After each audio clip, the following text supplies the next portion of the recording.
A new team of scientists is now helping with the grueling task of identifying victims of a suspected Indiana serial killer. We're talking about Herb Baumeister. The Hamilton County coroner calls this new partnership a game changer. Jenny Runovich joins us live in studio tonight with exclusive reporting on this brand new partnership. Jenny? Yeah, and the coroner is collaborating with a world-renowned forensic lab down in Texas.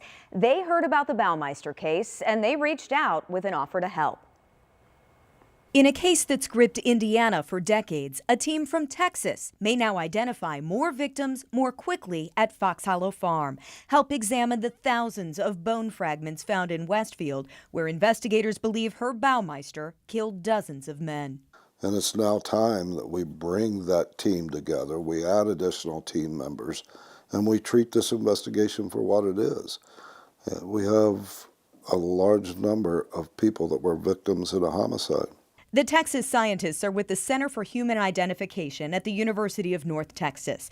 They'll provide DNA testing and forensic genetic genealogy to supplement work by Indiana State Police. Indiana's a busy place, and that lab is a busy place. So we had to find a way to roll this investigation along a little quicker. And you know, it was a blessing that they stepped up and offered their services. There aren't very many public accredited forensic laboratories in this space either. So we are in a unique position to be able to help out with this particular type of case. Chai has worked thousands of cases, ID'd victims of serial killer John Wayne Gacy. They're experts in testing bones degraded by time or fire, like some from Fox Hollow Farm. 5 sets of those remains will be sent to Texas soon. They're crushed, they're small, they're burnt, so that makes DNA work challenging for the folks in the lab. I'd say if there's DNA there, we'll get it. The Texas lab, not the only new development in this case. In the next few weeks, 9 Fox Hollow victims ID'd through Indiana State Police will be returned to family. Jellison taking them personally to loved ones. That's the purpose of this investigation. That's why we're here today, is not only to identify these folks, but it's to return them to their families. And he hopes this new partnership will lead to even more.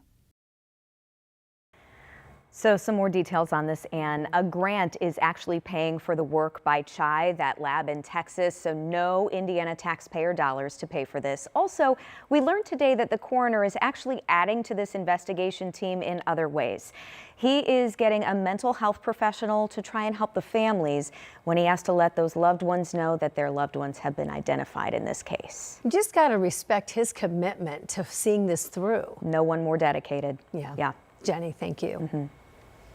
Tonight, the Indiana Department of Health confirms 5 more cases of measles in the state of Indiana.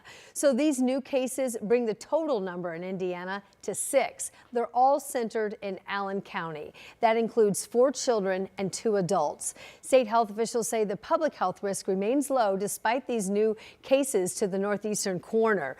Measles is a highly contagious disease that spread through infected particles in the air or on surfaces. The Department of Health says there are no known links to outbreaks in other states at this time. Angela?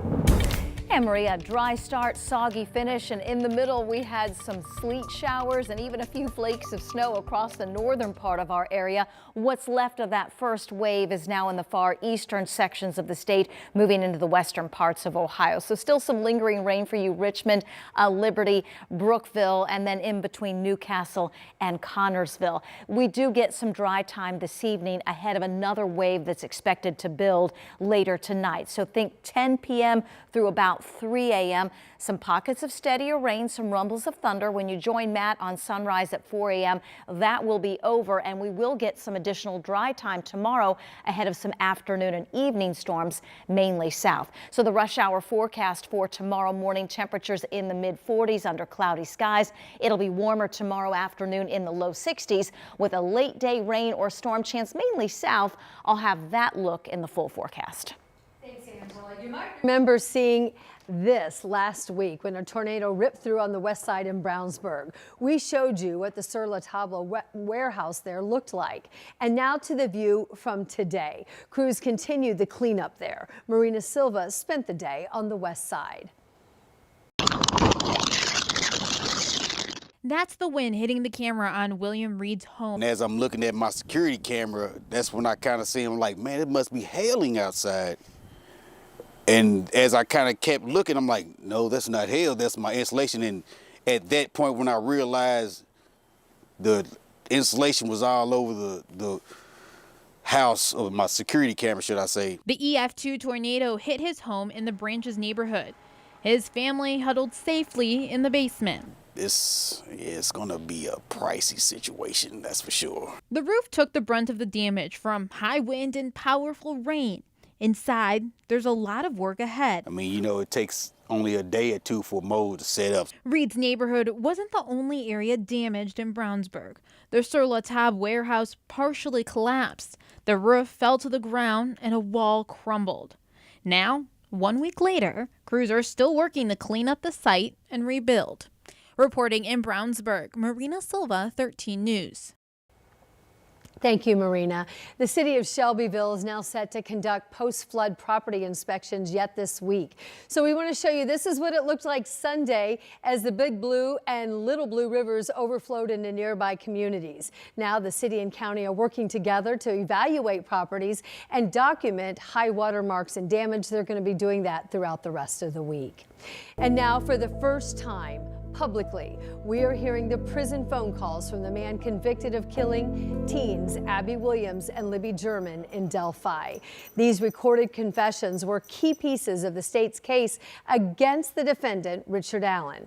And now tonight, Samantha Johnson breaks down what some of the jurors heard directly from Allen. We listened to 8 phone calls between Richard Allen and his wife and Allen and his mother. They date back to November 2022, just weeks after he was arrested. And over the course of the next 7 months, we hear Allen on these calls confess to killing the 2 girls. I want you to listen to an exchange between Allen and his wife Kathy from April 3rd, 2023. I did it. You did No, what? I did it. What? I killed Abby. I killed Abby and Libby. No, you didn't. Yes, I did. I wish I could say I didn't. I don't know. You don't know. See, exactly. There's something wrong. They're screwing with you. During the trial, the Carroll County prosecutor played Allen's confessions for the jury. Brad Banks is a defense attorney and former prosecutor. Without those confessions, this was a pretty tough case for the state, and I still think that's the case. Allen's attorneys argued he didn't confess voluntarily. They say Allen was in the middle of a mental health crisis and was delusional. Richard telling Kathy on June 11th, 2023, I don't know what I'm doing. I feel like I've lost my mind. Last month, Allen's attorneys filed an appeal of his conviction and his sentence. Right now, he's spending 130 years behind bars for the 2017 deaths of Abby and Libby. And we've posted all 8 phone calls and the full police interrogation videos with Richard Allen right now. You can find them on our WTHR Plus app. You can download that app on your TV, and then you can stream all that content free of charge. The NBA regular season is winding down, and there's still plenty at stake for the Pacers. Don will be joining us soon to break it all down and see how IMPD now is connecting with students through science. Angela? And Marie, a few rain showers and rumbles of thunder tonight and a few more storms tomorrow ahead of a break for the weekend. I'll have that look ahead in your forecast.